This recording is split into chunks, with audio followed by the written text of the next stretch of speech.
네, 오늘 시장은 1% 이상 상승 중입니다. 미국도 지난 금요일 날 상승세로 마감을 했고요.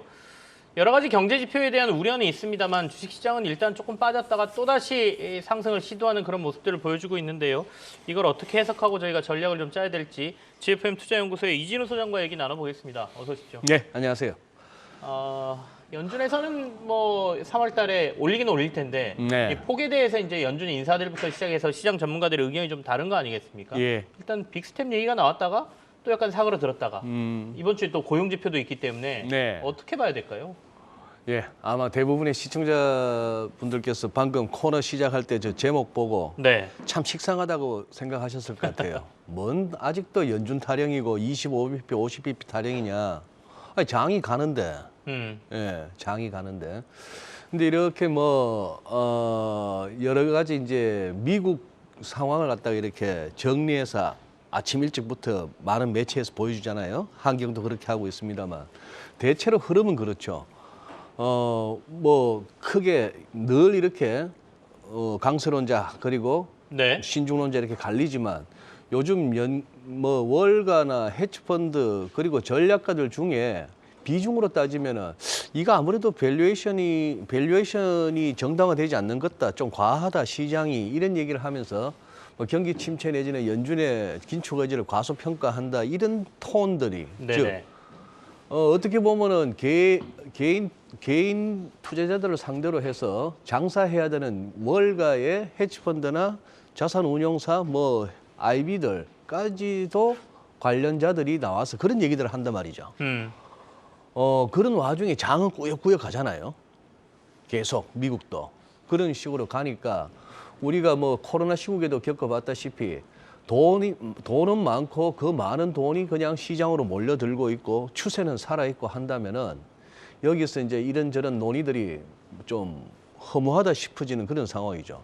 뭔 돈이 많냐 하겠습니다만 긴축합니다만 긴축하는 데는 연준하고 ECB가 긴축하는 척 할 뿐이고 사실 글로벌 유동성 이런 식으로 얘기하는 그 그래프들은 보면 오히려 계속 증가하고 있죠. 그 글로벌 유동성이라는 게 결국 미국 20위 빼고도 중국, 일본 이런 쪽에서 계속 돈이 풀려 나오니 돈 많고 미국도 연준 보고는 인플레 잡으라고 얘기합니다만 지금 미국 정부, 민주당 정부에서 하는 거는 뭡니까 멀쩡한 직업이 있는 사람들까지 갚을 능력 충분한 사람들까지 학자금 탕감 다 해주고 말이죠. 네네. 이런 식이다 보니까 돈은 많은 거죠. 그리고 아직도 굳이 이렇게 갖다 붙이자면 시장이 왜 저렇게 힘이 좋은가 이렇게도 볼 수 있습니다. 자, 이거 첫 번째 슬라이드는 지난 금요일 날 살펴봤던 아틀란타 연방은행 총재 라파엘 보스텍이 작년에 한 번 나왔던 신곡은 아닌데 리바이벌을 했죠. 또 금리 인상 중단 이 소리 뻔한 소리인데 이것 때문에 장이 올랐다라고까지 호들갑을 떨었습니다. 월가에서도 떨었는데 그러고 나서 조금 있다가 크리스토퍼 월러 이 양반 말이에요. 잘 아시잖아요. 그동안에 한 2년여 굉장히 제임스 블라드와 더불어서 그거 했던 사람 저 뭡니까? 매파 쪽에 진영에 있었고 네. 우리 시청자분들도 잘 아시는 왜 이코노미스트들 가끔 갖고 오는 세인트루이스 연방은행의 프레드라고 하는 경제지표 있죠. 그거 총책임자로 있었던 사람입니다. 연준 이사 오기 전에 그만큼 세인트루이스 연방은행에서 조사 쪽에 책임자였던 사람, 블라드 밑에 있다가 이제 연준 이사된 사람, 이 사람이 이런 연설을 한 거예요. 미드사이즈 뱅크 코얼리션이니까 이제 중견은행 연합회 이런 데죠. 그런 데서 LA에서 근데 연설 제목이 이겁니다. 2월 달에 핫 데이터 발표.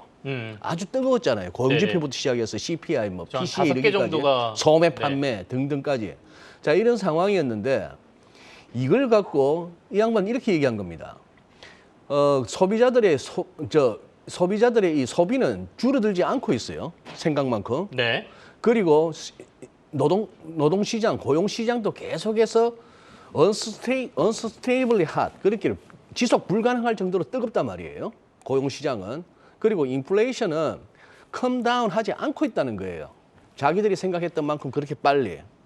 그래서 이게 요겁니다. 요 표현이에요. 지난달 발표됐던 2월 달에 발표됐던 쭉 그 2월 첫째 주 고용지표부터 해서 CPI, PPI 무슨 뭐 저기 소매 판매 등등의 굉장히 그 좋았던 수치들은 블립 이 표현이 이제 관건이 됩니다. 이게 일시적인 문제, 일시적인 상황이었을 수도 있다라고 얘기한 겁니다. 뭐 너무 따뜻했던 날씨 탓이기도 한데 이유를 든거라고는 이거 하나밖에 없었고 그런데 요걸 한번 보세요. 네네. 요걸 보면은 자 지금 로이터 같은 경우 이렇게 해서 이제 다른 매체들까지 후속 보도가 나오게 했는 겁니다. 연준은 지금 씨름을 하고 있다는 거예요. 최근에 이 경제 지표들이 일시적인 현상인가 아니면은 인플레이션에 대한 새로운 또 경고인가 이런 얘기죠. 그러면서 이제 이어서 후속 보도가 또 나오는 게 연준의 슬로우 앤 스테디 천천히 25bp씩 천천히 가고 그 대신 꾸준히 좀 오랫동안 유지하는 이게 결국 시장 분위기를 갖다가 띄우고 있다 이렇게 지금 진단을 하는 겁니다. 우리 국내 매체에서는 원러의 방금의 이 연설에서 방점을 여기다 찍었습니다. 경제 지표가 둔화되지 않으면 더 높은 금리가 필요하다 뭐 이런 식으로 한 거예요. 네네. 연설 중에 나왔던 그래서 뭐 최종 한 5.5까지는 갈 수 있는데 두 차례 인상하는 걸 지지하는데 최근에 1월 수치에서 크게 둔화됐던 그 뭡니까? 자 어쨌거나 지금 한 두 차례 인상한다 했고 우리 국내 언론에서는 요 블립이라고 표현했던 이 부분을 그렇게 중시하지는 않았습니다. 이걸 이제 그나마 메인으로 살핀 게 글로벌 모니터 정도의 매체예요. 이 표현이 원래 입에서도 제 얘기가 나왔다 이겁니다. 그러니 최근에 굉장히 좋았던 뜨거웠던 고용지표나 인플레 지표 같은 거 갑자기 이렇게 디스인플레이션 하는 듯 하다가 다시 꺾인 거 이거 혹시나 일시적인 현상일까? 수도 있다라고 봤으면 월러가 저 정도까지 얘기했으면 연준 너희 다 알겠다 속내를 이 얘기입니다. 결국에는 연준에 맞서지 말라는 얘기를 다시 한번 이렇게 우리가 기억해야 된다. 약간 연준에 이런... 맞서지 네. 말라기보다도 연준 인사들 가운데 나오는 뭐 굉장히 센 척하는 매파적인 그런 발언보다는 결국은 다 왔다는 거예요. 이제 해봐야 25bp 한두 번이다 이거예요. 그런 식이고 또 믿는 구석은 이런 거죠. 블립일 가능성. 네. 최근에 갑자기 이렇게 높아졌던 그게 일시적일 수밖에 없었던 게 이런 식으로 이제 추론이 가능하죠. 이건 보세요. 유가 말입니다.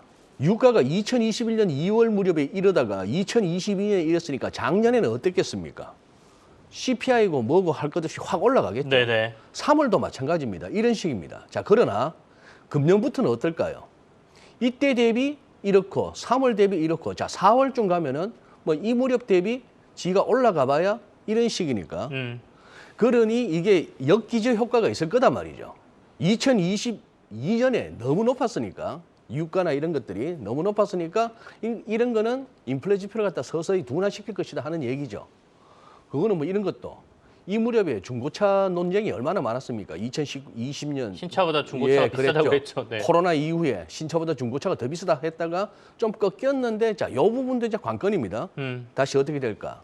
다만 이제 이런 부분에서는 CPI 앞으로 인플레 지표는 이제 걱정 안 해도 되는데 요게 이제 살살 걱정이 되는 거죠. 서비스 쪽이 이제 그런 시기라서 네. 뭐 요약하자면 그겁니다. 지금 화요일하고 수요일 이틀 동안에 걸친 의회 정원에서 파월만 고춧가루 안 뿌리면은 나쁘지 않다. 파월만 고춧가루 안 뿌리면은 FMC 때까지는 뭐 못 먹어도 고 아닌가 싶습니다. 네, 알겠습니다. 아, 또 이렇게 얘기한 게 또 이제 많은 분들을 또 두렵게 할 것 같습니다. 인간지표에 비해서 못 먹어도 고가 나왔습니다. 알겠습니다. 예. GFM 투자연구소 이진우 소장과 함께했습니다. 오늘 고맙습니다. 예, 감사합니다.